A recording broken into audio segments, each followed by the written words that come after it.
As many of you know, I struggled forever in both my entrepreneurial and sales world to find my footing. I firmly believe if I can figure this out, so can anyone.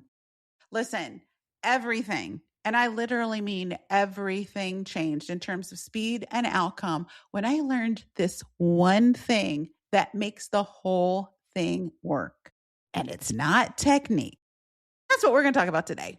This is Sales Confidence, Fix This, Grow Fast, a podcast for high-performing entrepreneurial women who are in their own coaching or businesses, direct sales, network marketing. Bring me all the people who aren't playing and who are tired of the bro hype and the outdated sales scripts that just sound like, bleh, but you want dependable income and you want to show up authentically. I'm Genevieve Scory, by the way. I'm a former C-suite executive and just all-around fun gal who's been a sales executive for over 3 decades with like sales strategy, sales techniques, all the sales things. And I've taught thousands of women how to show up authentically and actually love selling because it feels like them. So if you want to make more money, you got to be better at selling. That's what we're here for. So stick around to the end because I have a special invite for you. Okay. So now when I say it's not technique, what that sounds like, because for years, friends, I have thought it was. And like many people, I thought, you know what, if I could just have a better sales pitch, a better close, if I could learn how to handle objections better, oh yes, it's absolutely the right script or the framework or the right person telling me the right things. I felt like that would make it all finally work. Now, some of it did, and it helped for a period of time, but like none of it was actually the thing. Because underneath it all, there was actually something else going on that I wasn't really aware of or willing to admit at the time. And as a result, for a very long time, starting with almost my first sales job. Now, I did my very first sales job. I had a great sales manager. But after that, nope. But prior to that, nope. After that. It was after that I really just didn't get it.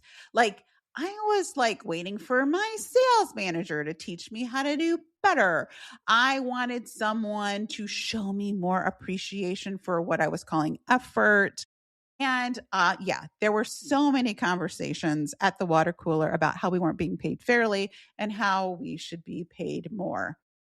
And then when I started in network marketing, I did the same thing, y'all. Like, I'm not proud, but I honestly and truly thought like, hey, it's my upline's fault. Oh, wait, it's my upline's fault.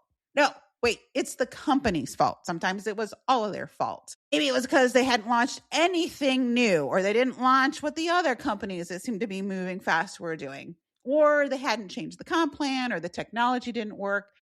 Listen, it was all of those things all the time. And I want you to look at what I was actually doing because every time it didn't work, I shifted the responsibility up one link on my ladder. So sales manager, upline, upline's upline, corporate, the comp plan. In the corporate world, it was my sales manager.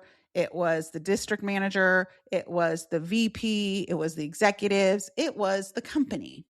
And I just kept climbing up this little chain until I ran out of people to blame. And there's a name for this. I call it the blame chain. And I want to be really clear about something because people get this wrong all the time. The blame chain isn't your upline or company.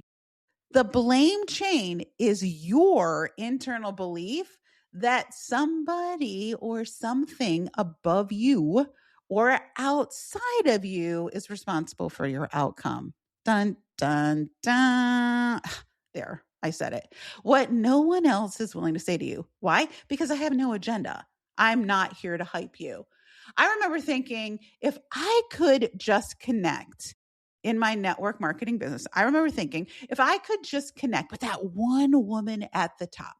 She was this top income earner. She was always on stage. And I bought into this whole like, oh, we help each other out thing. We're here to support one another, which, if I'm being honest, I had quietly translated into something much bigger than it was ever actually meant to be. So I reached out. Now, when I look at it now, I'm horrified. Like, I was a little nobody and she was this woman making a lot of money, but I reached out anyway. And she responded back. And I wouldn't say that it was like a flowery message, but it was kind. It was very revealing to me. She said basically that she couldn't actually do one-on-one calls with everybody in the company. But she also said there were plenty of things that were recorded that she had done or that other people had done that I should be looking into. And I read between the lines. Like, I felt the door close. It stung a little bit. But honestly, because I read between the lines, she did me a ginormous favor. And she probably has no idea that what she taught me in that email was the biggest lesson of my career. Basically, what she was saying was she wasn't going to position herself as my savior. She was never going to be the thing that made this work for me or that made me work for me. And I read, girl, you need to grow up. You need to grow up and take responsibility for your own thing. If you expect this to work, do not look to me, look within. She didn't just refuse to help me. She refused to be a link on my blame chain. And y'all, that is leadership. And I am talking about this because I still see it today and I see it every week. I hear women saying, if the company would just do, if my upline were this, or if my upline was different. And can I just give you a little peek behind the curtain here? In the same week, I will talk to someone who refers to the ultimate upline. Let's call her Wilma. They're like, if I were just on Wilma's team and Betty was not my upline, I know I would do better. And on the same day, I will have a conversation with someone on Wilma's team complaining that Wilma isn't all that and a bag of chips. Same company, same upline, same day. So let's be honest about what that means. If the upline were actually the reason that people succeed, then everybody on that team would experience the same success. And they don't. Your upline, y'all, and I'm going to say the thing. You may not like it. Sorry for stepping on your toes, but listen, if you're listening, you want the truth, and I'm here to tell you, your upline is not the variable. The variable is which end of the blame chain you're holding. Now, I'm going to say this too. You don't know what you don't know. That's why you're listening to a podcast. You probably inherited some of this thinking, and it was passed down to you by other people who didn't understand that the blame chain is not good for anybody. And typically this is fostered by people who don't own, really, honestly, and truly, how much power they have in their business. They don't understand that they're not just the company's secret sauce. They're the secret sauce for their own success. We are done with the days where people buy from companies and brands. Statistically, it is proven people buy from people. So nobody handed you this chain out of malice. They handed it to you the same way it was handed to them, usually wrapped in some sort of thing that was true, like let's help each other, which is a good thing, but then it got bent into something it was never actually meant to be. Somebody above me is responsible for me, and that's how the chain gets passed. The blame chain is not done through cruelty. It's through a good idea that gets altered in a weird way. And I do want to be honest with you because I have been both in the field and on the corporate side of things. I'm not interested in selling you hustle. But the truth is that some of this is real. You don't get to set the comp plan. You don't get to control the product line or when new things are released. And you don't get to decide when things get updated or rolled out or what the prices are, when they launch new things, when they don't, and when they fix things or don't fix things that have been broken for years, right? That's all true. So pretending that it isn't true is its own little lie that I'm not going to buy into. So I'm not going to stand here and tell you that those conditions don't matter. They do. Those conditions are super real. You just don't get to give those conditions the responsibility of your outcomes. Do not surrender control to the conditions. So the only question that actually matters is this one. What actually do I own? What's actually mine? And these are things that most people do not fully own as empowering. You own your voice. Nobody assigns it. Nobody approves it. Corporate can change products and all the things, but they cannot touch how you show up and how you talk about it. Can I also talk about the value of your audience? You built that, not the company, not the people who listen to you. Your audience is yours. You built that, not the company. The people who listen to you, like they listen to you. Do you get that? The recruit you know is going to flake. The customer who was never going to buy, the event that costs you a weekend and returns nothing, the meetings that don't bring value, you get to say no.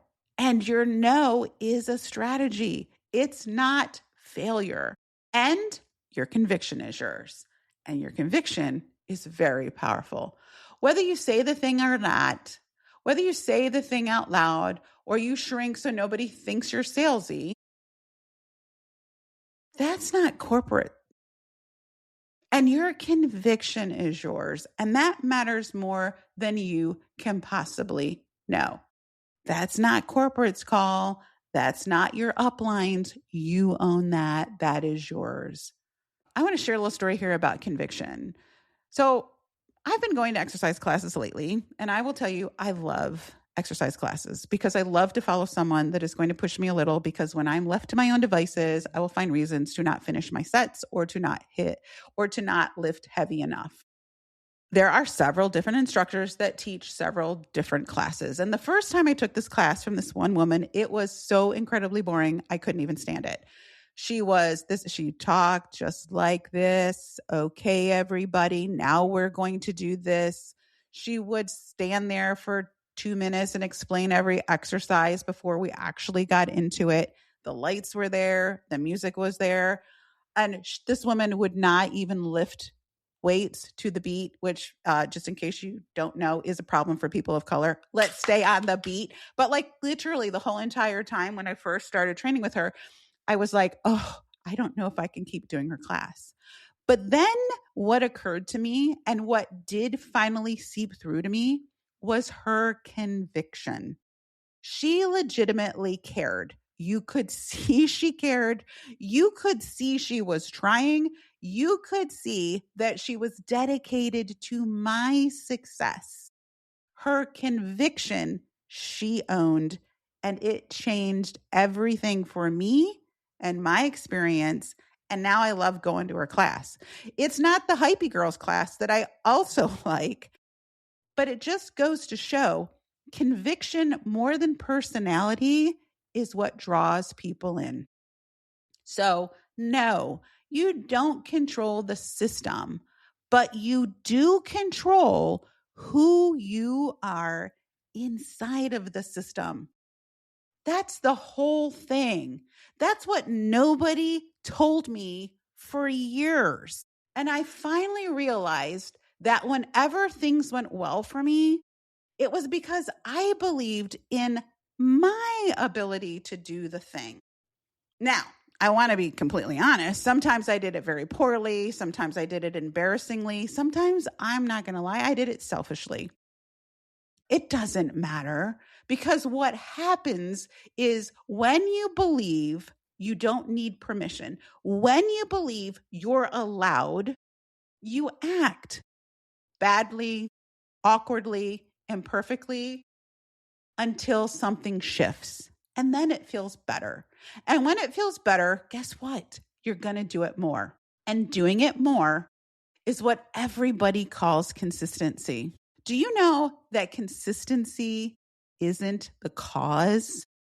Consistency is the outcome. Everybody tells you to be more consistent. The truth is that nobody tells you that consistency comes after you decide you're allowed to do it without anybody else, anything outside of you. You're allowed to do it, and you should do it, and you want to do it. You can't discipline your way into belief. Belief will hand you the discipline for free. Now, I have been in businesses where we have run out of product. I remember being in the field and our leaders would say, we're out of X. And of course, those of us that were not really great leaders, we would natter about it. And we spent more time talking about how disappointed we were that we didn't have X, Y, and Z. But inevitably, the same leaders would step forward and they would say, and boy, oh boy, I didn't like hearing it at the time, sell what we have.